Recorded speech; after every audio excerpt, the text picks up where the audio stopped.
이사야서 제9장 1절에서 7절 말씀입니다. 함께 읽도록 하겠습니다. 전에 고통받던 자들에게는 흑암이 없으리로다. 옛적에는 여호와께서 스불론 땅과 납달리 땅이 멸시를 당하게 하셨더니 후에는 해변길과 요단 저쪽 이방의 갈릴리를 영화롭게 하셨느니라. 흑암에 행하던 백성이 큰 빛을 보고 사망의 그늘진 땅에 거주하던 자에게 빛이 비치도다.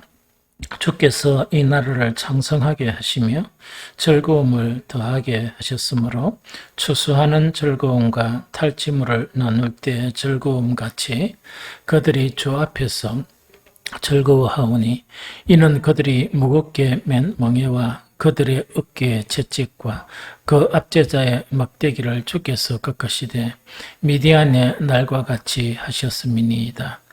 어질의 싸우는 군인들의 신과 피 묻은 겉옷이 불의 습같이 살라지리니 이는 한 아이가 우리에게서 낳고 한 아들을 우리에게 주신 바 되었는데 그의 어깨는 정사를 메었고 그의 이름은 기묘자라 모사라 전능하신 하나님이라 영존하시는 아버지라 평강의 왕이라 할 것임이라. 그 정사와 평강의 더함이 무궁하며 또 다윗의 왕자와 그의 나라에 군림하여 그 나라를 굳게 세우고 지금 이후로 영원히 정의와 공의로 그것을 보존하실 것이라. 만군의 여호와의 열심히 이를 이루시리라. 아멘. 이사야서 이제 쭉 보면서 이제 이사야 7장에 보면 그때 이제 서론 형태로 소개된 그 임마누엘, 그러니까 예수 그리스도의 오심에 대한 그런 그 임마누엘에 대한 그런 말씀이 이제 시작이 되다가 오늘 이 9장에 시작하는 1절에서 7절까지는 그보다 조금 더 소상하게 상세하게 이렇게 전개가 돼요. 그러면서 다른 예언이 또 이어지다가 11장, 이사야서 11장이 되면 좀 더 구체적으로 이제 예수님의 오심, 임마누엘 이 자체에 대해서 이렇게 말씀이 더 나타나 있습니다. 그래서 오늘 1절부터 이 7절까지는 이 뭐냐니까 멀리 보면 예수님의 그런 오심, 가까이 보면 이제 그들에게 나타날 임마누엘, 즉 하나님의 함께하심으로 이제 구원이 일어나는 그런 것에 대한 예언이거든요. 그래서 9장 1절에 보면 전에 고통받던 자들에게는 흑암이 없으리로다. 옛적에는 여호와께서 스불론 땅과 납달리 땅이 멸시를 당하게 하셨더니 후에는 해변길과 요단 저쪽 이방의 갈릴리를 영화롭게 하셨느니라. 이렇게 되어 있죠. 그래서 오늘 이 9장 1절에 이제 보면 어떤 내용인가 하니까 하나님의 구원 혹은 예수 그리스도의 오심이나 이걸 갖다가 이제 이야기를 하면서 무엇을 이제 이야기하는가 하니까 전에 고통받던 자들에게는 이제 흑암이 없으리로다. 옛적에는 여호와께서 스불론 땅과 납달리 땅이 멸시를 당하게 하셨으니 하는 이제 이 표현이거든요. 그러면 이 땅에 오시는 이 구세주이신 이 임마누엘이신 예수 그리스도께서 또 하나님의 구원 예수 그리스도께서 정말 누구에게 임하느냐 하는 그것 자체에 대한 그런 예언이에요. 그러면서 이스라엘 가랑 지파들이 있는데 그 지파 중에서 이 두 지파를 딱 지명을 해요. 지명을 하는데 하나는 스불론이고 하나는 이 납달리 이렇게 되어 있거든요. 그러면 납달리하고 이 스불론이 어디에 위치해 있느냐 하니까 지도를 가져올라 하다가 이거는 그냥 쉬우니까 그죠? 가나안 호수 그걸 갖다가 이스라엘은 가나안 바다라 그러거든요. 바다라 해도 좋고 호수라 해도 좋고 이 가나안 그런 호수가 이렇게 있으면 이제 가나안 호수가 있으면 그 가나안 호수를 통해서 뭐가 흐릅니까? 요단강이 쭉 흘러가죠. 그래서 동편 서쪽으로 나눠지는데 여기서 납달리 땅은 어떤 땅인가 하니까 가나안 호수가 있으면 지중해 쪽으로 서쪽을 이야기합니다.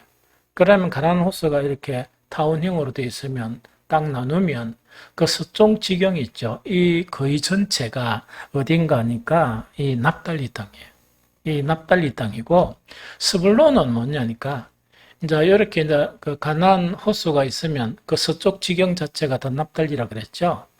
이 납달리에 그 이렇게 서남쪽 그 밑에 조그마한 땅, 그 땅이 이제 납달리 지파, 스불론 땅이에요. 이 무슨 말인지 알겠죠? 그런데 이제 이 납달리와 이 스불론 땅, 요 땅은 나중에는 어떻게 되는 거니까 그 납달리하고 스불론 두 개 다 합쳐가지고 조금 더 아마 더 이 넓혀진 이제 그것을 어디라 그러냐? 갈릴리라 그래요. 그래서 갈릴리 호수가 있고 갈릴리란 지역 자체가 뭔가니까 옛날에 납달리 그 다음에 스불론이 있죠. 두 개 합친 그보다 조금 더 이렇게 확장된 그곳 자체가 신약에서는 뭐라 부르느냐? 갈릴리라 불러요. 이해되죠? 그럼 갈릴리라 부르고 갈릴리 안에 우리 이제 이 갈릴리 호수가는 아니고 서쪽으로 조금 떨어진 그곳이 나사렛이에요. 좀 이해가 되죠? 그래서 얼핏 보면 이게 뭔가니까 바로 갈릴리, 이 나사렛에 누가 오신다? 예수 그리스도께서 오신다는 그런 내용이죠. 그런 내용인데 여기서 이제 스불론 땅과 납달리 땅 자체를 이야기하면서 전에 고통받은 자들에게 하는, 그렇게 이 고통의 땅이라 이렇게 이제 표현하고 있거든요. 고통받는 땅이라고 이제 표현하고 있는데, 이거는 이제 뭘 이야기하는 거니까, 이 납달리하고 스불론 있죠. 스불론이 있으면, 물론 여기 지파들이 그 요단과 호수 저쪽에도 이제 지파가 있고, 이쪽에도 지파가 있습니다. 있는데, 이제 여기 이제 북쪽에는, 이제 북쪽에 가면 이제 아수르가 있고, 그죠? 그 다음에 여러 이제 지역이 있거든요. 그러면은 이 스불론과 납달리 땅 자체는 이 사사시대에도 주변 열국의 그런 침입을 가장 많이 받은 땅이에요.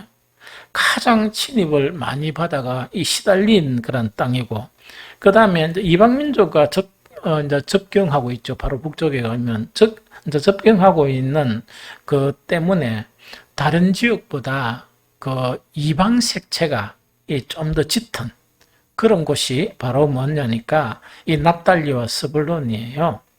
그리고 이사야서가 쓰여질 당시 있죠. 이 당시 자체는 어떤 거 하니까 누구의 침략으로? 아수리아가 침략하면 제일 먼저 침략당하는 곳이 이제 이곳이에요. 그래서 막강한 아수르 군대의 침략으로 이 납달리하고 스불론이 있죠. 이거는 거의 초토화되어 버린, 거의 다 파괴가 되어 버린, 그러나 완전하게 뭐 진멸된 건 아니지만 거의 이제 초토화되다시피 한 그런 부분이라는 이야기죠. 자, 그런데다가 그 이스라엘 전체, 남쪽 유다를 포함해가 전체가 그 어떻게 생각하는 거니까 그 이런 정치적이나 문화적이나 또 이제 인종적이라는 거는 이방이 하도 많이 침공하다 보니까 유대의 어떤 유일한 혈통을 유지하는 데도 힘들고 상당히 여러 가지 복잡한 문제가 있겠죠. 이러다 보니까 갈릴리 지역 자체는 가장 천대받고 멸시받는, 즉 이제 납달리와 스불론이 이제 그런 땅이었어요. 역사 대대로. 그런데 신약 시대는 그거를 갈릴리라 부르거든요. 그래서 갈릴리 땅 자체가 어떤 땅인가 하니까 정말 이 고난의 땅이었고 어둠의 땅이었고 가장 멸시받는 그런 땅 자체가 바로 지금 스불론, 납달리 그 땅이었다. 구약시대부터. 이게 무슨 말이겠죠? 예수님 당시에도 이제 이 납달리와 스불론이 예수님 당시에는 뭐라 불립니까? 가나안이라고, 이 갈릴리라고 불리거든요. 이 갈릴리라고 불리는데 예수님 당시에도 딱 보면은 어떤 요한복음 보니까 1장 46절에 나다니엘이 이르되 나사렛에서 무슨 선한 것이 날 수 있느냐. 그러니까 그곳은 어떤 곳이라고요? 아주 척박하고 천한 곳이고 아주 이게 뭔가니까 그 선한 곳이 날 수 없는 아주 이렇게 그런 곳이다. 그런 뜻으로 이야기를 하죠. 요한복음 7장 41절에도 보니까 예수님께서 이제 이렇게 이적을 행하니까 패가 나눠졌죠. 한편은 뭐냐니까 혹시 이 오실 그리스도가 이분이 아닌가 이러는데 상대방 편에서는 뭐를 갖다가 이렇게 거론을 하느냐. 7장 41절 어떤 사람은 그리스도로 하며 어떤 이들은 그리스도가 어찌 갈릴리에서 나올 수 있느냐. 이 무슨 말인지 좀 알겠죠? 그 땅이 어떤 땅이냐? 납달리와 스불론 땅이다 하는 그 이야기예요. 좀 이해가 되겠죠? 그 다음에 요한복음 7장 52절에도 그래요. 그들이 대답하여 이르되 너도 갈릴리에서 왔느냐? 찾아보라. 갈릴리에서는 선지자가 나지 못하느니라. 즉 절대로 갈릴리에는 선지자들을 배출할 수 없는 곳이 뭐란 말입니까? 거기 갈릴리인데 그러면 구약에 이사야가 예언할 당시는 그 땅 갈릴리 땅이 어떤 땅이라고? 납달리와 스불론 땅이었다 하는 그 이야기입니다. 이거 무슨 말인지 좀 알겠죠? 납달리와 스불론 땅이었다 하는 그거를 이야기합니다. 그래서 이제 이때는 갈릴리 땅도 아니고 납달리와 스불론 땅이었는데 즉 임마누엘 정말 이 메시아 자체가 어디에서 이제 출발하신단 말입니까? 전에 고통받던 자들에게는 흑암이 없으리로다. 옛적에는 여호와께서 스불론 땅과 납달리 땅에 멸시를 당하게 하셨더니 후에는 해변길과 요단 저쪽 이방의 갈릴리를 영화롭게 하셨느니라. 그럼 여기서 왜 이방이란 말이 나오는가? 이거는 뭡니까? 이 납달리나 스불론이 있었는데 이 같은 민족인 그 이스라엘은 뭡니까? 저건 이방 족속이다. 고래가 이방 족속, 무슨 말인지 좀 알겠습니까? 그만큼 멸시를 받고 천대를 받고 그만큼 이 고통과 어려움을 많이 당한 곳이 어디라고요? 납달리와 스불론이었다 하는 그거를 이야기합니다. 그래서 9장 1절에는 뭐냐? 이 메시아의 그런 출현 자체, 즉 임마누엘의 출현 자체가 뭐냐? 예루살렘도 아니고 정말 막 이렇게 욕할 수 있다 그러면 저거는 좀 낫겠죠. 예? 상황이 좀 낫는 그런 땅이 아닌 가장 그들에게 멸시를 받고 천대를 받고 가장 이 어려움을 많이 겪은 어디에요? 납달리와 스불론이 그 출발이다 하는 그걸 이야기합니다. 좀 무슨 말인지 좀 알겠죠? 그래서 우리가 이제 신약에 딱 보면 뭔가니까 신약에 딱 보면 처음 이적을 베푸신 곳도 어디입니까? 바로 여기 납달리와 스불론, 즉 갈릴리거든요. 이 어디입니까? 갈릴리 무슨 잔치? 혼인잔치, 그죠? 또 처음 가르친 곳도 예수님이 처음 말씀을 가르친 것도 예수님이 자라나신 갈릴리의 무슨 해당입니까? 나사렛 해당이에요.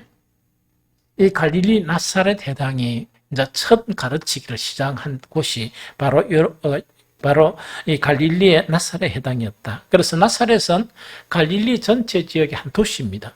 도시라기보다 크진 않으니까 뭐 요새 같으면 한 시골에 어떤 정도 되는 그런 마을이었겠죠. 이제 이것이 이제 바로 1절에서 이야기하는 그 부분이다 하는 그 이야기입니다. 그리고 난 다음에 이제 뭔가니까 이제 임마누엘이 있다, 그죠? 임마누엘에 임하는 것 자체를 이야기하면서 이제 2절에 딱 보면 어디 됐는가니까 흑암에 행하던 백성이 큰 빛을 보고 사망에 거느진 땅에 거주하던 자에게 빛이 비치는도다 하는 그 이야기도, 그죠? 그럼 여기서 아까 이 납달리와 스불론을 어떻게 표현합니까? 흑암으로 표현하고 또 무엇으로 표현한다? 사망에 거느진 땅으로 이제 표현하는 거예요. 이만큼 여러 가지 이렇게 핍박도 많이 받고 실제 어려움도 많이 당하는 그것을 이야기합니다. 그래서 흑암에 행하던 백성이 큰 빛을 보고 사망에 거느질 땅에 거주하던 자에게 뭐가 비친다? 빛이 비친다 하는 그거를 이야기합니다. 그래서 여기서 이제 그리스도가 임하는, 즉 임마누엘이 임하는 그 땅 자체가 다른 땅이 아니었고 정말 이렇게 흑암의 땅과 같은, 그 다음에 사망의 그늘진 땅과 같은 어디라고요? 바로 이 납달리와 그런 스불론에 임하게 된다는 그 이야기입니다. 좀 무슨 말 알겠죠? 그러면은 우리도 이제 신약 성경 딱 읽으면 예수님의 활동 무대가 뭔가니까, 만약 예루살렘이 한 요 중간 정도 되면 훨씬 위에 뭡니까? 갈릴리 이렇게 호수가 있으면 이 지역 자체가 예수님의 본 활동 무대였어요. 초창기 활동 무대였고 주 활동 무대거든요. 그런데 왜 혹시 그것이었을까 하는 것 자체가 지금 이사야서 오늘 9장에 딱 읽어보니까 이미 이때에 예언된 하나님의 말씀에 따라 정말 모든 것이 이루어지고 있다는 걸 알겠죠? 그러면서 이 그리스도의 임함 자체를 뭐라고 표현하는가? 이제 빛으로 표현해요. 그래서 어둠의 빛으로 이제 표현하죠. 이제 빛으로 이제 묘사를 하게 되는데, 이 빛 자체가 이제 묘사된 부분이 뭔가니까, 이 신약 성경에도 예수 그리스도의 그런 오심, 그리스도의 오심 자체를 이제 빛으로 묘사된 그런 부분이죠. 요한복음 8장 12절에 보면 어떻게 되어 있는가 하니까, 예수께서 또 말씀하시되 나는 세상의 빛이니 나를 따르는 자는 어둠에 다니지 아니하고 생명의 빛을 얻으리라. 그래서 예수님도 뭐라고 이야기하는 거니까 나는 이 세상의 빛이란 이야기거든요. 이 세상의 빛이니까 나를 따르는 자는 뭐라고요? 어둠에 다니지 아니하고 생명의 빛을 얻으리라는 그 이야기죠. 그래서 가장 어두운 이 납달리와 이 스불론에 이 빛으로 예수님은 이렇게 오셨다 하는 그거를 이야기합니다. 활동 무대로서. 그래서 이거는 이제 또 한 가지 우리가 이게 8장 12절에서 눈여겨볼 것은 뭐냐? 나를 따르는 자죠. 비록 빛으로 이 땅에 오셨지만은 뭘 해야 된다고?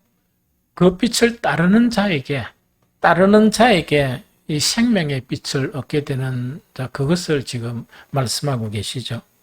그러면 이거는 우리 무엇과 비교하면 되는 거니까, 요한복음 1장에도 예수님이 이 땅에 오심 자체를 갖다가 이 말씀이 육신이 되었다 하는 그런 표현도 있지만 뭐라고요? 어둠에 뭐가 비쳤다? 빛이 온 그걸 이야기하죠. 그래서 이건 찾아봅시다. 그냥 요한복음 1장 4절 5절 한 찾아봅니다. 요한복음 1장 4절 5절.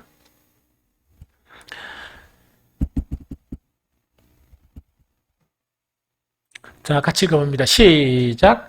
그 안에는 생명이 있었으니 이 생명은 사람들의 빛이라. 빛이 어둠에 빛이 돼 어둠이 깨닫지 못하더다 하는 그 이야기죠. 그래서 그리스도가 오심이나 그 빛으로 오심 자체라 할지라도 모든 사람이 다 혜택을 받는 것은 아니다 하는 것 자체가 우리가 지금 알 수 있죠. 그래서 이거는 좀 이해를 하고 넘어가야 된다. 그 다음 9절도 읽어봅니다. 시작. 참빛 곧 세상에 와서 각 사람에게 비추는 빛이 있었다. 이렇게 이제 표현한다. 그죠? 그래서 이제 빛으로서 예수님은 이 땅에 오신다는 그 이야기고, 그 다음에 하나님의 은총 가운데서 선택된 사람들을 이야기하면서 우리가 너무 잘 아는 요한복음 1장 12절 13절이죠. 같이 읽어봅니다. 자, 시작. 영접하는 자, 곧 그 이름을 믿는 자들에게는 하나님의 자녀가 되는 권세를 주었으니 이는 혈통으로나 육정으로나 사람의 뜻으로 나지 아니하고 오직 하나님께로부터 난 자들이니라. 이렇게 되어 있죠. 그래서 이거는 그리스도의 임함 자체가 이 모두에게 다 혜택이 되는 건 아닙니다. 아니고 어떤 사람입니까? 하나님으로부터 난 자들에게 이런 혜택이 있다는 그 이야기죠. 그래서 정말 저와 여러분들은 참으로 큰 행운하고 참으로 큰 은총을 입은 사람들이다 하는 그것을 잊으면 안 된다는 그 이야기죠. 그러면서 이사야서 9장에는 이제 뭐냐니까 이런 임마누엘의 은총을 받은 사람들이 어떤 은혜를 누리는가? 그것을 하나씩 하나씩 이렇게 설명하고 있습니다. 제일 첫 번째로 뭐냐? 나라를 창성케 하며 즐거움을 준다 하는 그 이야기죠. 이사야서 9장 3절 우리 같이 읽어봅니다. 시작. 주께서 이 나라를 창성케 하시며 그 즐거움을 더하게 하셨으므로 추수하는 즐거움과 탈취물을 나눌 때의 즐거움같이 그들이 주 앞에서 즐거워하오니 이래 돼 있죠. 그럼 여기서 이제 뭔가니까 여기도 이제 이스라엘 전체를 이야기하는 게 아니고 우리가 이제 구약 성경에 보면 항상 이스라엘의 대부분은 하나님의 그런 택함을 이 버림을 받게 돼요. 이 버림을 받게 되는데 누구만이 이렇게 이제 다시금 이제 그 개성을 이제 개성에 이제 이루어져 가는 거니까 누구를 통해서만 이스라엘의 그런 남은 자 있다 그죠? 즉 믿음으로 극복한 그런 자들만을 지금 이야기해요. 그래서 참 여기서 이제 보면 그 사람들에 의해서 구축된 하나님의 나라 있죠. 그 나라가 장성하게 된다는 그 지금 설명이에요. 이 무슨 말인지 좀 알겠죠? 그럼 이 신약 성경에 보면 이런 개념하고도 연결될 수 있다는 그 이야기죠. 예수님의 복음 자체가 무슨 복음입니까? 하나님의 나라 복음이고 천국 복음이죠. 그러면 예수님이 가르치시는 하나님의 나라는 그 영역이 몇 가지입니까? 두 가지죠. 두 가지인데 하나는 뭡니까? 본질적으로 우리가 죽고 나면 가는 곳 있죠. 하나님의 나라도 있지만 사실은 예수님이 가르친 하나님의 나라의 대부분이 있죠. 프로테이지를 탁 자르기는 힘들어도 아마 전체로 보면 80% 이상은 뭘 이야기하는가? 이 땅에 임할 하나님의 나라를 이야기해요. 이 땅에 도래하는 하나님의 나라를 이야기한다. 그 지금 이야기거든요. 그런데 이거는 뭘 의미하는가? 이렇게 이해하면 여러분들이 쉬울 것 같아요. 우리는 나그네죠. 나그네라는 거는 뭐냐? 옛날에 세상 속에 있었다가 복음을 통해서 이 세상에 이제 나그네가 되었단 말이야. 나그네 각자를 혼자 내버려두면 견디기 쉽겠습니까? 어렵겠습니까? 상당히 어렵겠죠. 그래서 우리나라 사람들도 외국에 가면 미국에도 뭡니까? 우리나라 우리나라 사람들끼리 다 모여가지고 이야기 들어보니까 우리가 여기서 먹는 음식이 있죠.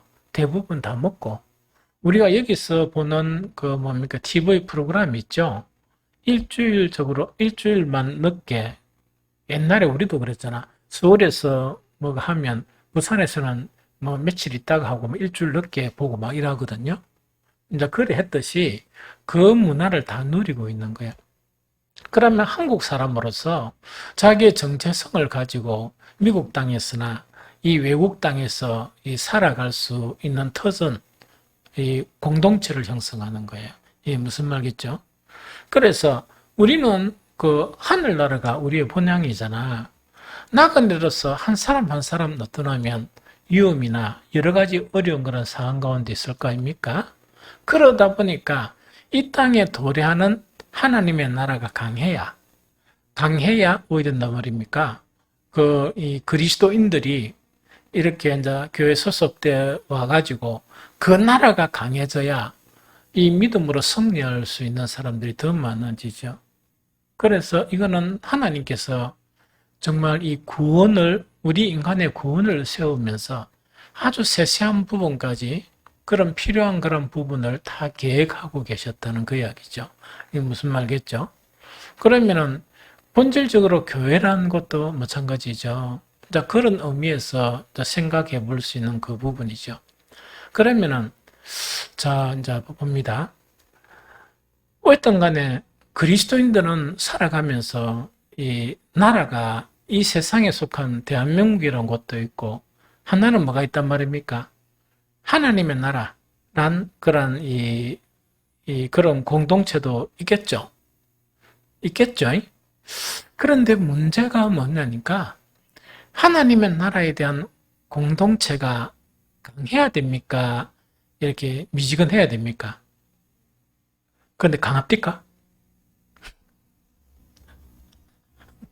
아니, 말은 강해야 됩니다. 이래놓고 교회는 하나님의 나라에 대한 가장 강한 도성이 교회예요.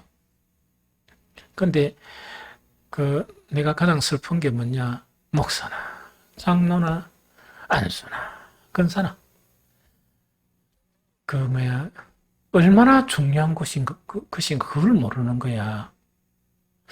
그러다 보면은 주여 주에서는 그게 가만히 들어보면 가짜 같아. 주여 주여 하는 게 이 세상을 위해서 주여 주여 하는 것 같아. 마귀가 다스리는 이 세상 나라에 내가 일원이 돼가 그 속에서 좀 잘 살라고 막 이렇게 몸부림치는 것 같아. 그럼 그런 사람이 그리스도인입니까? 가짜입니까?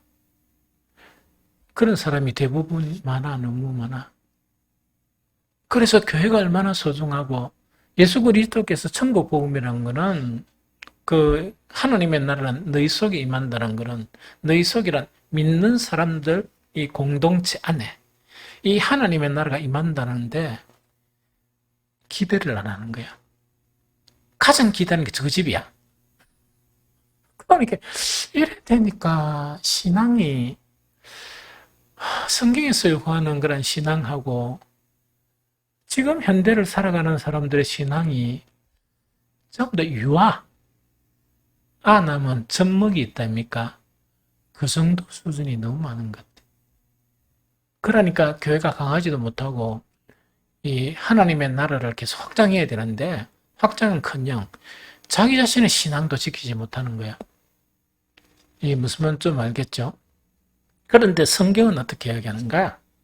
주께서 이 나라를 뭐하게 한다? 창성하게 한다. 강하게 한다. 그런데 이제 기독교 역사 전체에 보면 정말 창성하게 이렇게 되어진 그런 역사도 있습니다. 그래 시대마다 다르지. 그래서 요즘 시대는 뭐냐니까 알맹이는 좀 많이 빼앗겨 버리고 껍데기는 좀 강해진 것 같아. 대형 교회가 막 억수로 화스럽게 씌워지고 그 안에서 들어가 보면 이상한 사람들이 울글거리고 있죠. 그러니까 뭐 교회 크고 이래 건물이 아름다우면 아름다운 하나님의 사람들이 모여가 교제도 하고 기도도 하고 예배도 되고 이래야 될까 이가. 근데 그 왔다 갔다 노는 사람들 함시 이야기 들어보면 완전 깜짝 놀랄 그런 이야기들을 하거든요. 그러니까 무엇인지 잘 모르겠는 그런 부분이라. 그런데 원래 예언된 부분은 뭡니까? 주께서 이 나라를 뭐하게 한다? 창성케 하고 그 즐거움을 더하게 하셨으므로 추수하는 즐거움과 탈취물을 나눌 때 즐거움 같이 그들이 뭐 앞에서 즐거워한다? 자, 그럼 또 이제 보면 이야기도 이 예언이라. 그런데 원래 본질적인 교회에서는 이런 사람이 많아야 돼요. 그럼 이거는 뭐냐니까 주 앞에서 이제 즐거워한다는 것은 주님 앞에서 막 찬양하고 기도하고 예배드리고 또 이 말씀을 막 묵상하는 게 어떤 즐거움이 있느냐니까 열심히 고생하니까 막 추수할 때 있죠. 추수할 때 막 즐거움이 있죠. 그런 즐거움이 있다는 이야기라. 너 앞에서 주님 앞에서. 그 다음에 탈취물을 나눌 때 즐거움이라는 것은 뭐냐? 옛날에는 이제 전쟁을 하죠. 이 전쟁을 하면 이 남자들은 이제 장정들은 거의 다 죽여버리고 나머지 여자들과 아이들은 뭡니까? 이 포로로 끌고 와가 이제 종으로 삼는 거야. 종으로 삼고 그 다음에 그 있었던 모든 보석이나 모든 것, 짐승들이나 모든 것은 탈취물로 다 가져온단 말이야.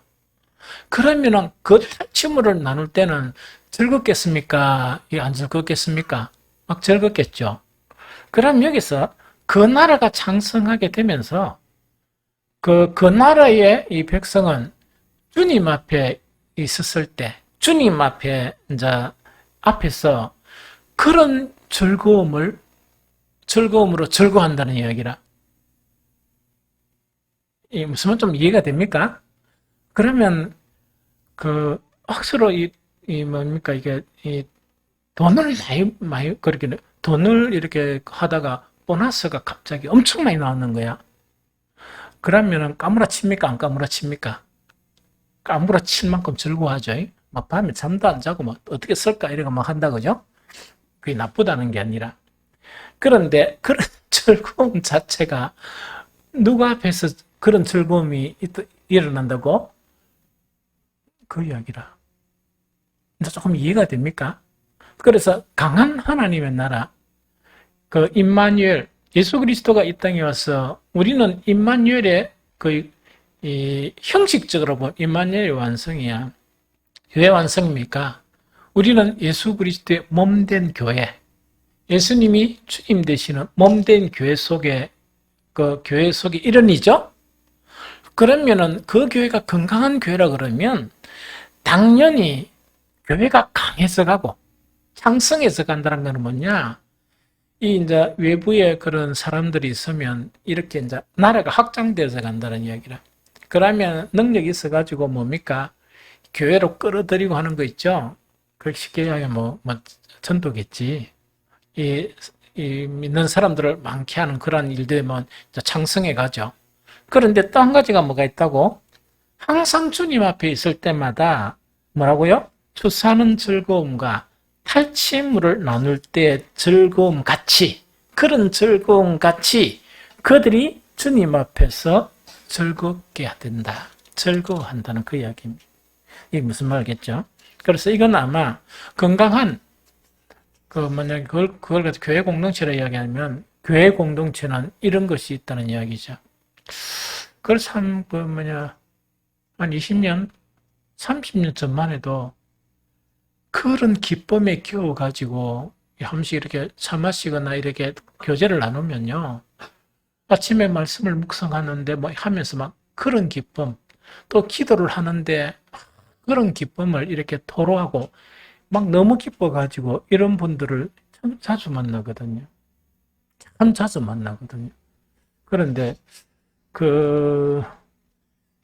이런 분들이 이제 좀 점차 숫자가 좀 적다 이러면 그만큼이 창성한 나라가 아니고 건물은 아름다울지라도 모양은 아름다울지라도 알맹이가 좀 불실한 그런 것으로 생각할 수도 있다는 그 이야기입니다. 그 다음에 이제 두 번째는 뭐냐? 묵은 멍에를 벗겨주며 채찍을 거둬준다 하는 그 이야기다, 그죠? 그럼 이거는 누구로 생각하면 되는 거니까 누구로 생각하면 된다고요? 납달리와 스브론을 생각하면 돼요.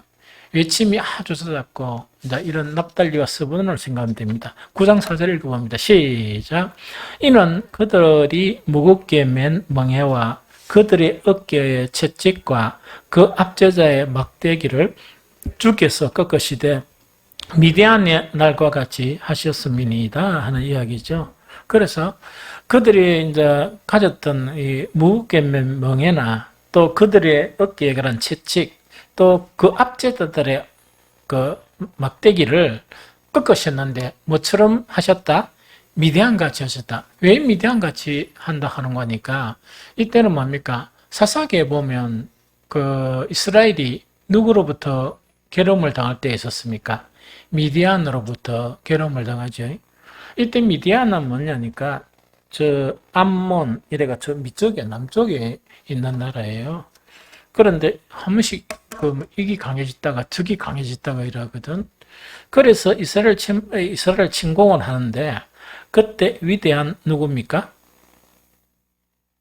누구라고요? 기드온이 등장해가지고 이때 전쟁 치러 나가다가 군사가 수만 명인데 다 추려버리고 단지 몇 명? 300명 가지고 미디안을 물리쳐 버립니다. 그런 것처럼 어떻게 한다고요? 이제 이 납달리와 스브론을 괴롭히던 그 자들을 꺾어버리겠다 하는 그거를 이야기합니다. 이게 무슨 말겠죠? 그래서 이제 이런 일들이 벌어진다. 왜?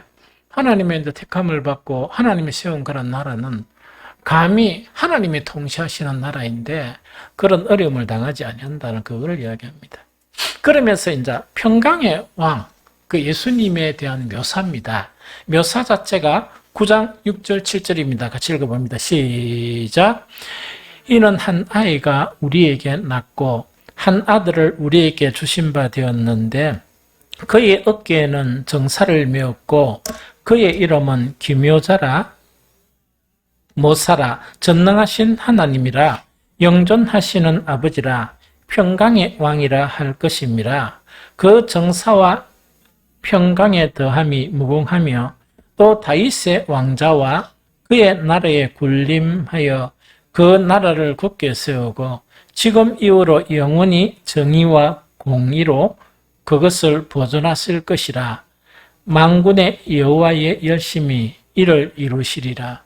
즉 이것은 반드시 이루신다는 이야기거든. 하나님의 열심히. 그런데 딴 거는 다 이해가 되는데 그 예수님, 즉 임마누엘이신 그 예수님 자체를 묘사를 하면서 세 가지 것이 좀 이해가 안 된다, 그죠? 그게 뭡니까?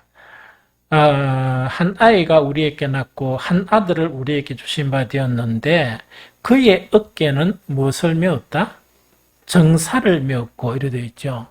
그래서 이거는 우리가 늘 사용하는 말이라도 이 무슨 말인지 잘 이해를 못하는 경우가 많죠. 그래서 어깨에 정사를 메었다는 건데 이때 정사라는 게 뭐냐? 정사를 간단하게 이야기하면 통치를 이야기합니다. 통치, 다스리는 것. 정사는 간단하게 이제 통치를 이야기하거든요. 그런데 어깨에 정사를 메었고 하는 거 있죠. 그럼 어깨에 정사를 메었다는 것은 뭐냐니까 옛날 고대 시대에 이 그 권력이나 권위의 상징이 뭔가니까 열쇠요, 열쇠. 열쇠. 이 무슨 말이겠죠? 그렇기에 어떤 집의 열쇠나 창고의 열쇠 있다. 그 열쇠 자체를 이야기합니다. 그러면은 이거는 뭐냐니까 권위의 상징인 무엇을 이 열쇠를 갖다 어깨에 이렇게 탁 거는 것을 이야기합니다. 그런데 가난한 사람은 그 어깨에 걸칠 열쇠가 있겠습니까? 없겠습니까? 이 열쇠가 필요가 없죠. 있는 게 있어야 뭐 하죠. 요거 이야기, 어깨는 정사가 메었고 하는 게 이제 정사는 무슨 의미다? 통치의 의미인데 왜 어깨를 정사를 메었다 하니까 이 권력의 상징인 열쇠를 어깨에 탁 매는 걸 이야기해요. 재미나게 우리 성경 한 구절을 읽어봅니다. 이사야서 22장 22절. 이사야서 22장 22절. 이사야 22장 22절. 다 찾았습니까?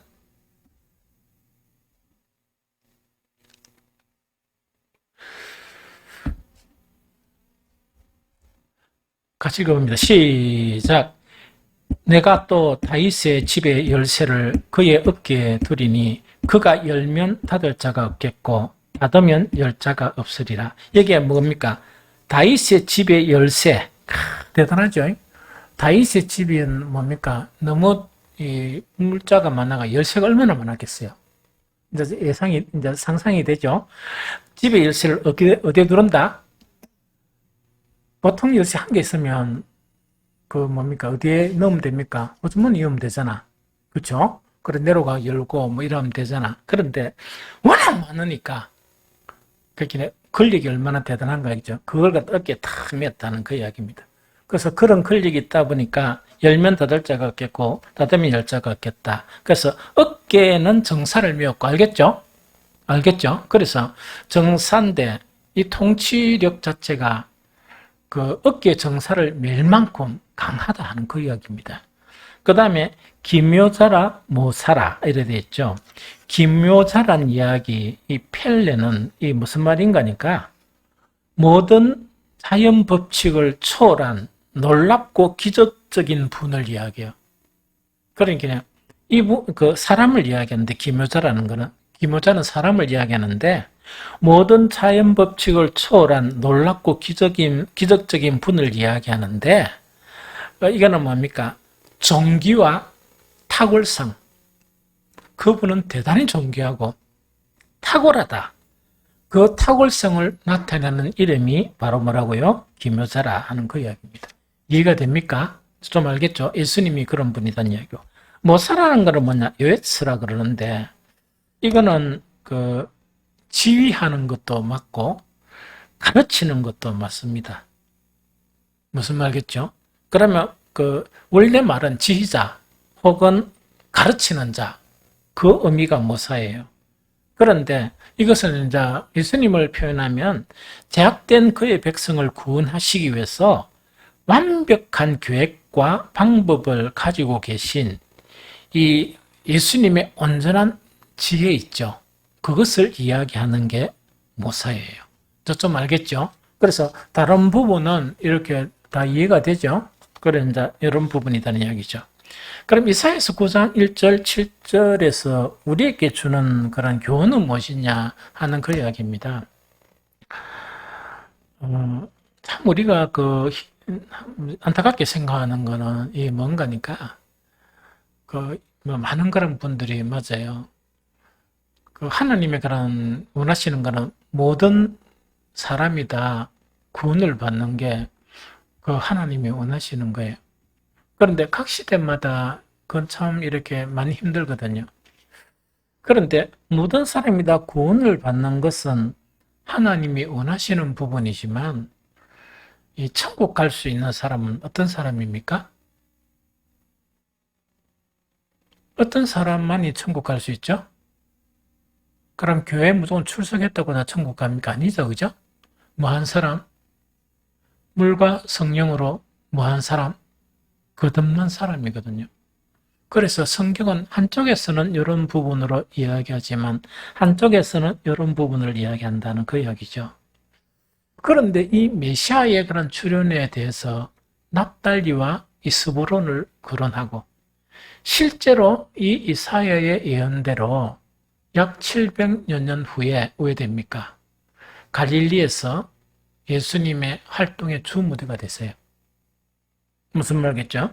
갈릴리 자체가 예수님의 주 무대가 되시는 그것이 이제 완성되어져 버린 거예요. 자, 역사적으로 이제 증명이 되었죠.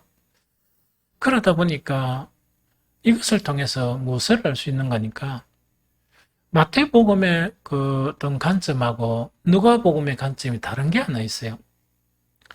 마태복음 5장에 보면 무한 자는 복이 있나니 하나님의 나라가 그들의 것임이라 심령이 가난한 자 되어 있죠. 누가복음은 그래 안 되어 있습니다.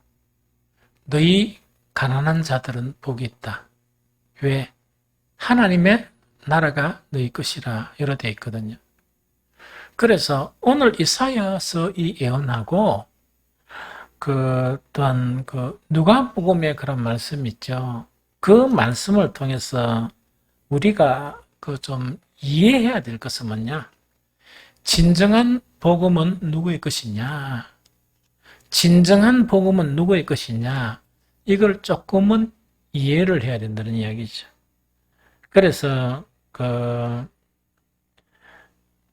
이제 어떤 주석가가 쓴 거를 내가 인용해가 가져왔어요.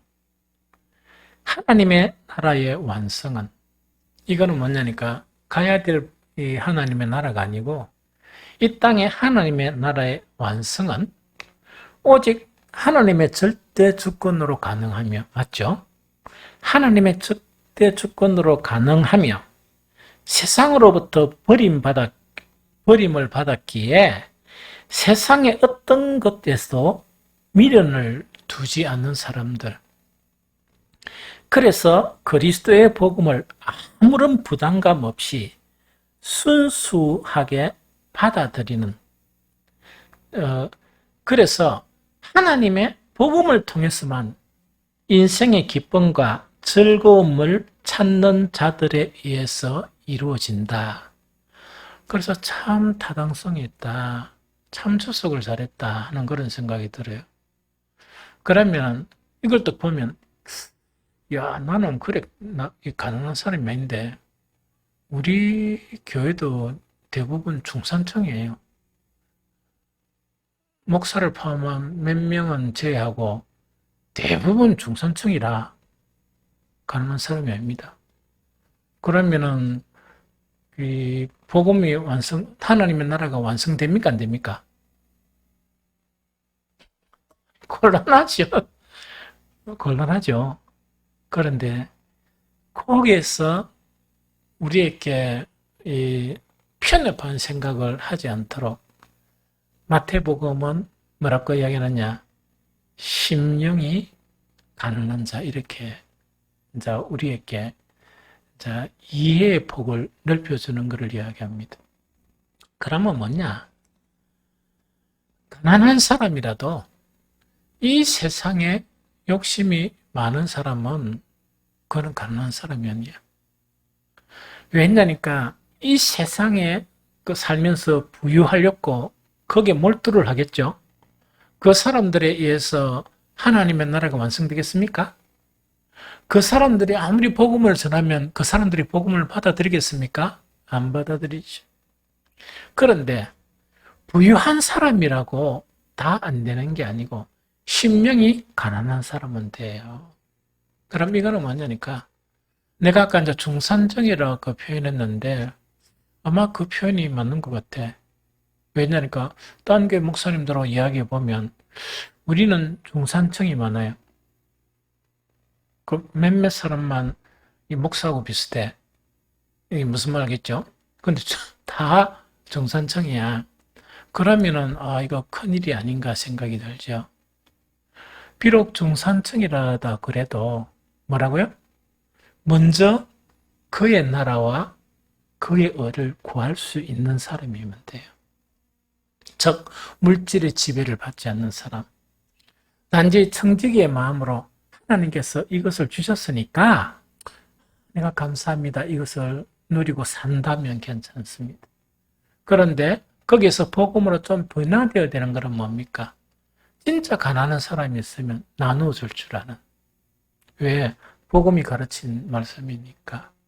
그러면은 문제가 없다 하는 생각이 듭니다.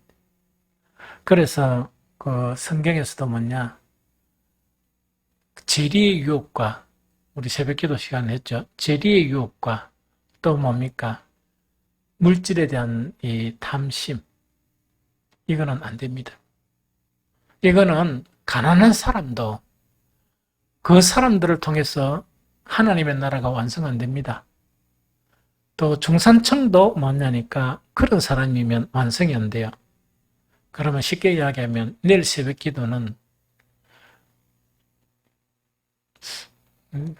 요새는 막 너무 덥어가지고 뭐 준비했는데 뭔지 잘 모르겠네. 그와 유사한 내용 자체가 나세 이제 기도 제목으로 삼으려 그러거든요. 교회는 그 하나님의 나라 자체의 많은 부분이 이렇게 형성이 돼야 돼. 그래야 교회가 힘이 있습니다. 이 세상 사람들을 이 영향력을 줄 수 있고 이렇거든요.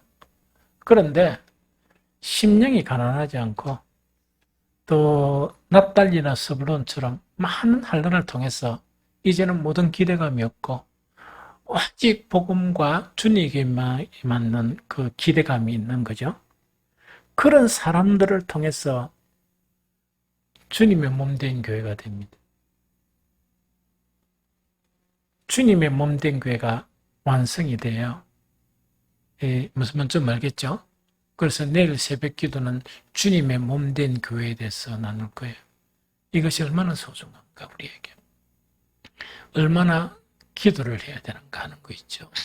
그래서 그것이 우리에게 주는 교훈입니다. 그래서 이거는 다른 사람이 평가할 바는 못 돼. 자기 자신이 자기 자신을 보면 대단히 알아요.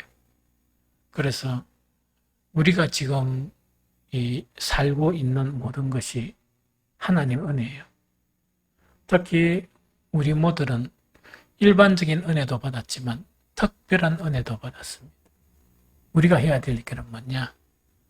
그 나라가 완성되는 것에 목표를 두고 우리의 남은 인생을 살아가야 돼요.